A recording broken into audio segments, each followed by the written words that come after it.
తాకట్టులో ఉన్న బంగారం అమ్మాలనుకునే వారి ఇన్ఫర్మేషన్ ఇస్తే దాని వాల్యుయేషన్ బట్టి మీకు కమిషన్ కూడా ఇస్తుంది గోల్డ్ హబ్. బ్రేకింగ్ న్యూస్ చూస్తున్నాం. మాచర్లలో హై టెన్షన్ నెలకొంది.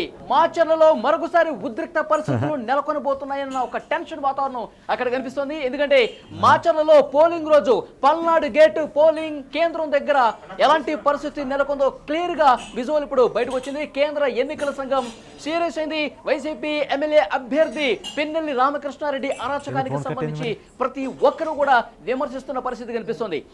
అక్కడ పాల్వాయి గేటు పోలింగ్ కేంద్రంలోకి వెళ్ళటం, అక్కడ ఉన్న వాళ్ళందరినీ బెదిరించడం, అక్కడ ఈవీఎంని వీవీప్యాట్ మిషన్ ని కింద నేలకేసి కొట్టడంతో పూర్తిగా ధ్వంసం చేసిన పరిస్థితి కనిపిస్తుంది. సో ముఖ్యంగా ఈ విషయానికి సంబంధించి పూర్తి స్థాయిలో విమర్శలు వ్యక్తమవుతున్నటువంటి సిచ్యువేషన్ మనకు కనిపిస్తుంది.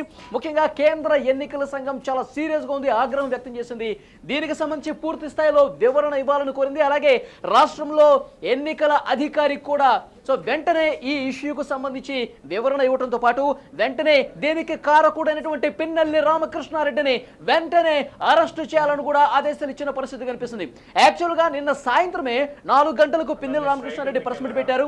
ఆ ప్రెస్ మీట్ లో చాలా స్పష్టంగా చెప్పారు, తెలుగుదేశం పార్టీ అభ్యర్థులు నా మీద దుష్ప్రచారం చేస్తున్నారు, నేను ఎలాంటి గొడవలు చేయలేదు, ముఖ్యంగా ఏదైతే ఉద్రిక్త పరిస్థితులకు కారణం టీడీపీ వాళ్లే, కూటమి వాళ్లే అని చెప్పి ఆయన కొంత వివరణ ఇచ్చుకునే ప్రయత్నం చేశారు. అసలు మాచర్ల నుంచి నేను ఎందుకు పారిపోతాను, నేను మాచర్లలోనే ఉన్నాను, ఎవరైనా రండి అని చెప్పి సవాల్ చేసిన పరిస్థితి కూడా కనిపిస్తుంది.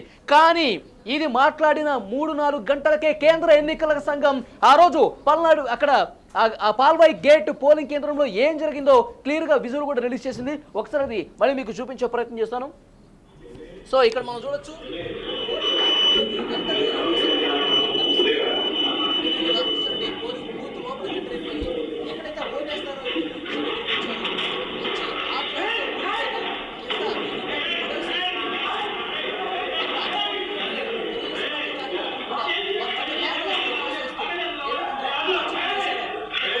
క్లియర్ గా కనిపిస్తుంది. ఒక అరాచక వాతావరణం అక్కడ క్లియర్ గా మనకి ఇక్కడ కనిపిస్తుంది.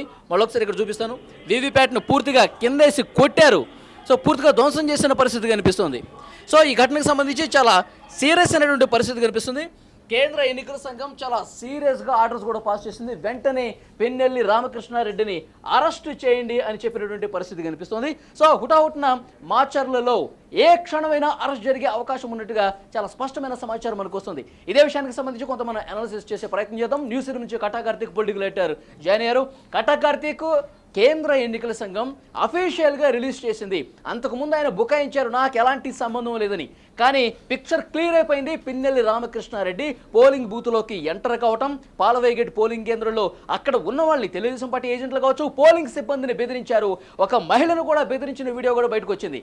సో లోపలికి పోయి ఆ ఈవీఎం మిషన్ని, వీవీప్యాట్ని కింద బలవంతంగా నేలకేసి కొట్టారు. అది ధ్వంసమైన పరిస్థితి కనిపిస్తుంది. సో పూర్తిగా అరెస్ట్ చేయండి వెంటనే అని చెప్పి ఆదేశాలు కూడా వచ్చిన పరిస్థితి మనం చూస్తున్నాం. ఏం జరగబోతుంది, ఎలా అర్థం చేసుకోవాలి ఈ ఘటనని? ఇప్పుడు కేంద్ర ఎన్నికల సంఘం జరిగిన ఘటన మీద చాలా సీరియస్ అయినట్టు మనకు అర్థమవుతోంది. ఆయన పిన్నెల్లి అరెస్ట్ జరగబోతున్నట్టు, ఇప్పుడే మాచర్లో ఉద్రిక్త వాతావరణం నెలకొన్నట్టు మనకు అందుతున్న సమాచారం. అయితే నేను డే 1 నుంచి చెప్తున్నాను, వైసీపీ నాయకులు కావాలని అసహనంతో ప్లాన్ ప్రకారం రాష్ట్ర వ్యాప్తంగా గందరగోళాన్ని సృష్టించే ప్రయత్నం చేశారు అనేటువంటి విషయాన్ని నేను డే 1 నుంచి చెప్తూ వస్తున్నాను. ఈ వీడియో ఎలక్షన్ కమిషన్ రిలీజ్ చేసిన ఈ వీడియో ఏదైతే ఉందో నేను చెప్పిన మాటలకు ఒక సాక్ష్యం మాత్రమే. నేను చెప్పాను ప్లాన్ ప్రకారం జరిగింది. నర్సరావుపేటలో గొడవలైనా, తర్వాత ఒక ఎమ్మెల్యే మీద, ఒక సామాన్యుల మీద తెనాల్లో ఒక ఎమ్మెల్యే దాడి చేయటమైనా, మాచర్లో సంఘటనలైనా, తాడిపత్రిలో సంఘటనలైనా, తిరుపతిలో ఎమ్మెల్యే క్యాండిడేట్ మీద అంటే నిలబడ్డ టీడీపీ అభ్యర్థి మీద, నాని మీద జరిగినటువంటి దాడి అంటే అత్యాయత్త ప్రయత్నమైనా, కడపలో రాళ్ళ దాడులైనా మొత్తానికి కారణం తాడేపల్లి ప్యాలెస్ నుంచి అందిన సమాచారం ప్రకారం పోలింగ్ను తగ్గించాలి, పోలింగ్ శాతం పెరిగిపోతుంది, ప్రజలు కసిగా ఓట్లేస్తున్నారు, వైసీపీకి వ్యతిరేకంగా ఓట్లు పోలింగ్ జరిగిపోతూ ఉంది, వైసీపీ అధికారుల నుంచి దిగిపోతూ ఉంది, ప్రభుత్వం పడిపోతూ ఉంది, ఎట్టి పరిస్థితుల్లో పోలింగ్ శాతం తగ్గించాలి, ప్రజల్ని పోలింగ్ బూత్లు రాకుండా ఆపాలి, ప్రజల్ని భయభ్రాంతులకు గురి చేయాలి, ప్రజల్లో భయాందోళన కలిగించాలనేటువంటి కారణంతో చేసిన అనేక సంఘటనలు ఇది ఒక సంఘటన మాత్రమే. ప్రత్యేకించి మాచర్ల గురించి చెప్పుకోవాలి. మాచర్లలో గత 2 దశాబ్దాలుగా పిన్నెల్లి రాజ్యాంగం నడుస్తూ ఉంది. మామూలుగా టీడీపీ వాళ్ళు మాట్లాడుతూ ఉంటారు అక్కడక్కడ ఇది రాష్ట్రంలో రాజారెడ్డి రాజ్యాంగం చేస్తున్నారని చెప్పేసి. ఏమో అది మనకు తెలియదు. దేశవ్యాప్తంగా బిఆర్ అంబేద్కర్ రాజ్యాంగం మాత్రమే చెల్లుబాటులో ఉంది. కానీ మాచర్లలో మాత్రం పిన్నెల్లి రాజ్యాంగం చెల్లుబాటులో ఉంటుంది అనేటువంటిది అక్కడ ప్రజలు చెప్తున్న మాట. కానీ అక్కడ పరిస్థితి ఒకసారి చూసుకుంటే కట్టా కార్తీక్ పోలింగ్ బూతులకి ఎంత దర్జాగా ఎంత ధైర్యంగా లోపలికి పోయి డైరెక్ట్ గా ఈవీఎం ఆ ఓటు వేసే మిషన్ ని కింద నేలకేసి కొట్టి ఒక ఉద్రిక్త పరిస్థితులు కారణమేనంటే అసలు ఏ విధంగా అర్థం చేసుకోవాలి? పోలింగ్ సిబ్బంది కూడా అక్కడ జరిగిన సంఘటన మీకు వివరించే ప్రయత్నం చేస్తామేనండి క్లియర్గా. అది వాస్తవానికి అక్కడ పిన్నెల్లి రామకృష్ణారెడ్డి అక్కడికి వెళ్ళినప్పుడు అధికారులంతా లేచి నిలబడి దండం పెట్టారు. అంటే జీవ్ హుజూర్ అన్నారు. తర్వాత ఆయనపై దాడి చేశాడు, ఆ ఈవీఎంని బద్దలు కొట్టాడు. తర్వాత అక్కడ అడ్డుకోపోయిన టీడీపీ ఏజెంట్ని నెట్టిపడేశాడు. తర్వాత అతని మీద దాడి చేసే ప్రయత్నం చేశారు. సో ఇదంతా కూడా కేసు నమోదు చేయాలి. జనరల్గా అయితే కేసు నమోదు చేయాలి. ఆ రోజు కేసు ఏమని నమోదు చేశారు? ఎవరో గుర్తు తెలియని వ్యక్తులు ఈవీఎంను ధ్వంసం చేశారని నమోదు చేశారు. మరి గుర్తు తెలియని వ్యక్తి వస్తే అధికారులు లేచి నిలబడ్డారా? గుర్తు తెలియని వ్యక్తి వస్తే అధికారులు లేచి దండం పెట్టారా? అంటే ఎమ్మెల్యేని కూడా గుర్తుపట్టలేదా? ఎమ్మెల్యే దాడి చేసినప్పుడు అతను ఎమ్మెల్యే అని తెలిసినప్పుడు ఎమ్మెల్యేని రెస్పెక్ట్ ఇచ్చినప్పుడు మరి కేసు పెట్టడానికి మాత్రం ఎమ్మెల్యే మీద కేసు పెట్టడానికి ఎందుకు భయపడ్డారు? అంటే ఒకవేళ కేసు పెడితే అధికారులను కూడా ఊచకోత కోస్తాడని భయపడ్డారా అధికారులు? లేకపోతే కావాలని అధికార పార్టీకి రక్షణగా నిలబడ్డారా అధికారులు పోలీసులు? ఇది చాలా క్లియర్గా చెప్పాలి. ఇంకోటి ఏంటంటే అక్కడ వెబ్ క్యాములు పెట్టారు. వెబ్ క్యాముల ద్వారా ఆ రోజు ఎస్పీగా లలితమాత ఉన్నారు పల్నాడు జిల్లాకి, తర్వాత కలెక్టర్గా శివశంకర్ ఉన్నారు. వాళ్ళకి ఈ విషయం తెలవదా? ఎందుకు ఈ విషయం మీద వెంటనే ఆదేశాలు జారీ చేయలేదు, విచారణ ఆదేశించలేదు, వెంటనే పిల్లలను అరెస్ట్ చేసే పని చేయలేదు? సరే వాళ్ళు కూడా తప్పు చేశారు, పోనీయండి. ఇప్పుడు మీనా గారు స్టేట్ ఎలక్షన్ కమిషనర్గా ఉన్నారు. వెబ్ క్యామరా పర్యవేక్షణ స్టేట్ ఎలక్షన్ కమిషన్ ఆఫీస్ నుంచి ఖచ్చితంగా చేస్తున్నామని చెప్పేసి మీనా గారు చెప్పారు. మరి స్టేట్ వెబ్ క్యామ్స్లో పిన్నెల్లి రామకృష్ణారెడ్డి గారు చేసిన అరాచకం రాలేదా? ఇప్పుడు ఎలక్షన్ కమిషన్ దగ్గర విజువల్ ఉంది అని మనకు అర్థమైపోయింది కదా. మరి ఈ విజువల్ ప్రకారం పిన్నెల్లి రామకృష్ణారెడ్డి గారి మీద ఆ రోజే ఎందుకు కేసు నమోదు చేయలేదు? అక్కడ పిక్చర్ క్లియర్ గా అర్థమైపోయింది. అక్కడ పోలింగ్ సిబ్బంది ఉన్నారు, ఎమ్మెల్యే అభ్యర్థి అక్కడికి రావటం, వైసీపీకి సంబంధించిన నాయకుడు అక్కడికి రావటం, లోపలికి రావటం, వీళ్ళు లేచి నిలబడటం, అక్కడ ఈవీఎం ధ్వంసం చేయడం, ఇదంతా వాళ్ళు. కానీ పూర్తిగా ఎన్నికల సిబ్బందితో పాటు పోలీసు యంత్రాంగం కూడా అధికార పార్టీ చెప్పు చేతుల్లో ఉంది అని అనిపించే విధంగా ఉంది కదా. ఎందుకంటే ఆయన తెలిసినప్పుడు కూడా ఆయన మీద కేసు బుక్ చేయలేదు. పిన్నెల్లి ఆయన తెలుసు కాబట్టే లేచి నిలబడ్డారు. ఆయన తెలుసు కాబట్టే దండం పెట్టారు. మరి ఎందుకు కేసు పెట్టే కాడ మాత్రం ఆయన తెలియదు, గుర్తు తెలియని వ్యక్తులు అని మాట్లాడారు? అంటే ఏదో ఒక భయం, లేకపోతే కావాలని పక్షపాతము. అయితే భయం అన్న అయ్యాలి, లేదు కావాలని పక్షపాతం అన్న అయి ఉండాలి. ఈ రెండు తప్పే. ఒక ఎలక్షన్ డ్యూటీలో ఈ రెండు తప్పే. ఫ్రీ అండ్ ఫెయిర్ ఎలక్షన్ జరపడానికి ఈ రెండు తప్పే. పోలీసు యంత్రాంగం అధికార పార్టీకి పూర్తిగా అనుకూలంగా వ్యవహరిస్తుంది. కొంతమంది పోలీసు అధికారులు ఈ నాయకులు ఏది చెప్తే అది చేసిన చరిత్ర ఉంది కదా. ఇప్పుడు మన పోలింగ్ రోజు ఎక్కడైతే నేను ఇమిడియట్గా డిమాండ్ చేస్తున్నాను, నేను డే 1 నుంచి చెప్తున్నాను, ఇది కావాలని కక్షపూరితంగా చేసినటువంటి పనులు, కావాలని ప్రజల్ని భయభ్రాంతులు చేయడానికి చేసిన పనులు, కావాలని ఓడిపోతున్నామని అసహనంతో చేసిన పనులు. 4 సార్లుగా 2 దశాబ్దాలుగా వరుసగా గెలుస్తున్న పిన్నెల్లి రామకృష్ణారెడ్డి తమ సామ్రాజ్యం ఎక్కడ కూలిపోతుందో, ఎక్కడ పిన్నెల్లి రాజ్యాంగానికి ఆటంకం ఏర్పడుతుందో, ఎక్కడ మాచర్లలో తను కేసుకున్నటువంటి సంస్థానం అతను రాజుగా ఫీల్ అవుతుంటాడు. మాచర్ల అనేది తెలుగు సినిమా కూడా వచ్చింది. మాచర్లలో రౌడీజం ఎలా ఉంటుంది, మాచర్లలో రౌడీ సామ్రాజ్యం ఎలా ఉంటుంది అని తెలుగు సినిమా మాచర్ల పేరుతో ఒక సినిమా వచ్చింది. సో మాచర్ల సామ్రాజ్యం కుప్పకూలిపోయే ప్రమాదం ఉంది. పిన్నెల్లి చేతుల్లో నుంచి ఆ సామ్రాజ్యం బయటకు పోయే ప్రమాదం ఉందనేటువంటి గమనించినటువంటి వ్యక్తులు అరాచకం చేసైనా ప్రజలకి భయభ్రాంతులకు గురి చేసిన అనుకూలంగా ఓట్లేపించుకుందాం చూశారు. నేనంటాను ఇమీడియట్ అరెస్ట్ చేయటం కాదు, అతని డిస్క్వాలిఫై చేయాలి, అతని ఎన్నికల్లో నుంచి పోటీ నుంచి తప్పించాలి, అతని ఓట్లను లెక్కించకూడదు. ఒకవేళ అతను గెలిచినప్పటికీ కూడా ప్రజల్ని భయభ్రాంతులకు గురి చేసి అసహన పాలిటిక్స్ కి పాల్పడి రౌడీజం ద్వారా గెలిచినట్టు లెక్కించాలి. మరొక సాక్ష్యం కూడా ఉంది. ఆయన ఈవీఎంలు ధ్వంసం చేసిన తర్వాత బయటకు వచ్చిన తర్వాత మహిళలు కొంతమంది ప్రశ్నించారు. ఒక మహిళను అయితే పూర్తిగా బెదిరించే విధంగా దుర్భాషలాడిన పరిస్థితి కనిపిస్తుంది. ఆ విజువల్ కూడా ఒకసారి మనం ప్రేక్షకులకు చూపించే ప్రయత్నం చేద్దాం. సో ఇక్కడ మనం క్లియర్గా చూడొచ్చు. ఒక మహిళ ప్రశ్నిస్తే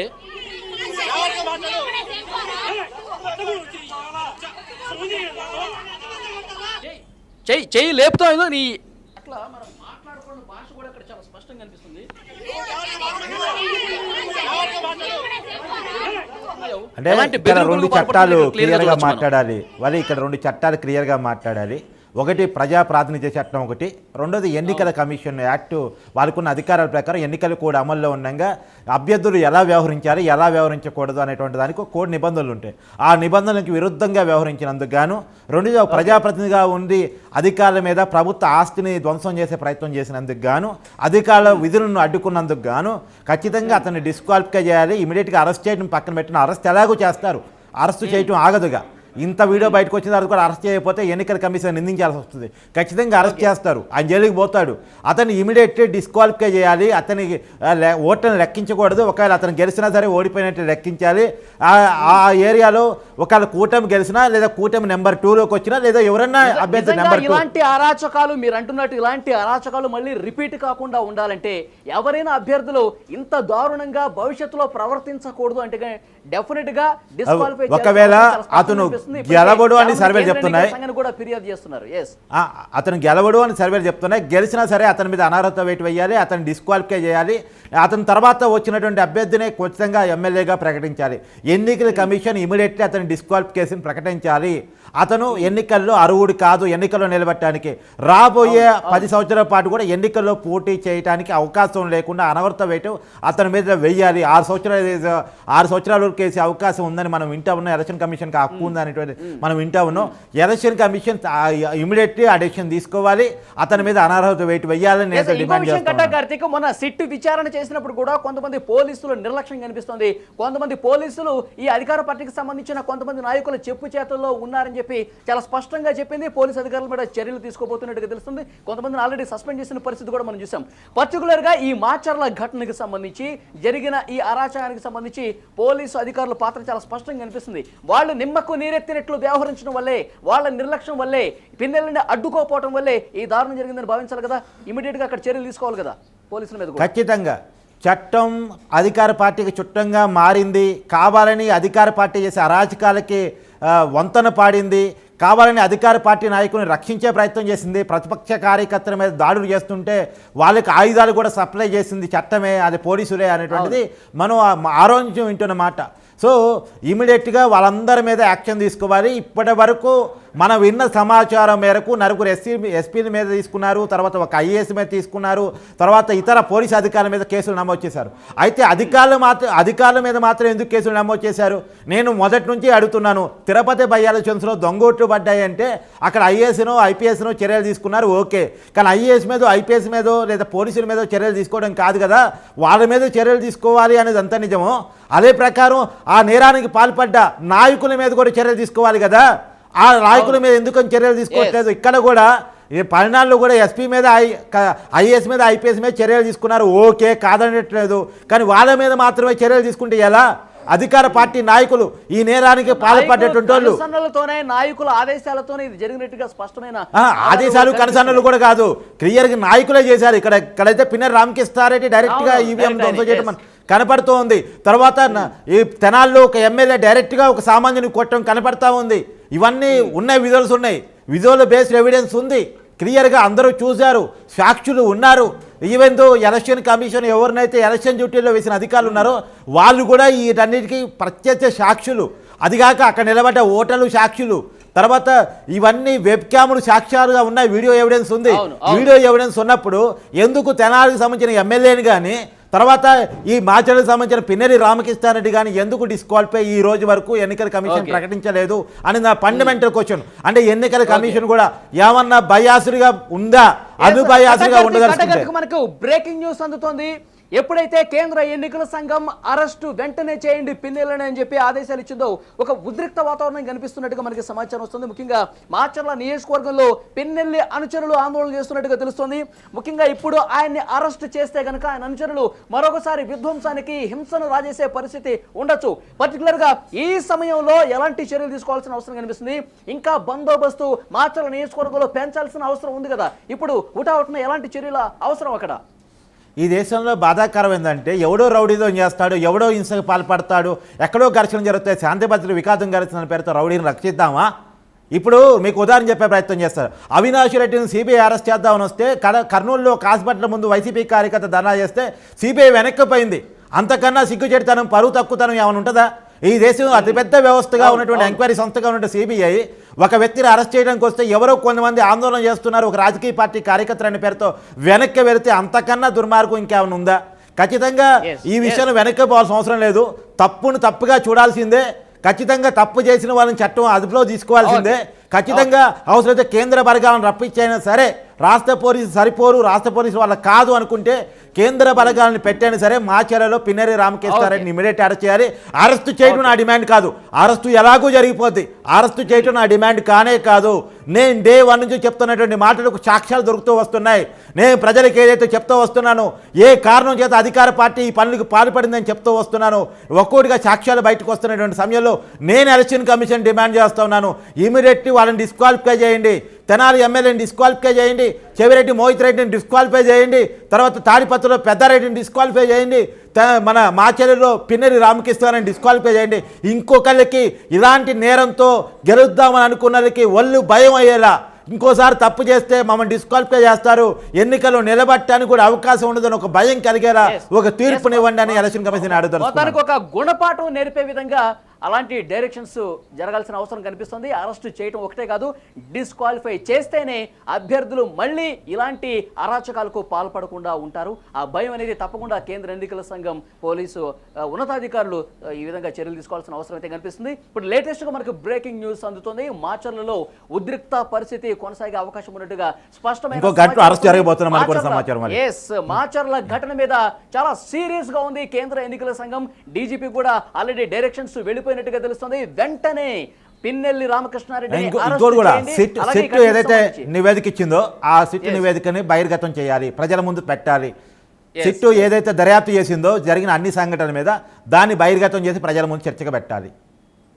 సో పూర్తి స్థాయిలో అదనపు బలగాలను కూడా మాచర్లలో ప్రస్తుతం మోహరిస్తున్న పరిస్థితి కనిపిస్తుంది. ఎందుకంటే పిన్నెల్లి రామకృష్ణారెడ్డిని మరికొద్ది సేపట్లో అరెస్ట్ చేయబోతున్నారు కాబట్టి డెఫినెట్గా అక్కడ బలగాలను మోహరించి అరెస్ట్ చేసే అవకాశం ఉన్నట్టుగా స్పష్టమైన సమాచారం వస్తోంది.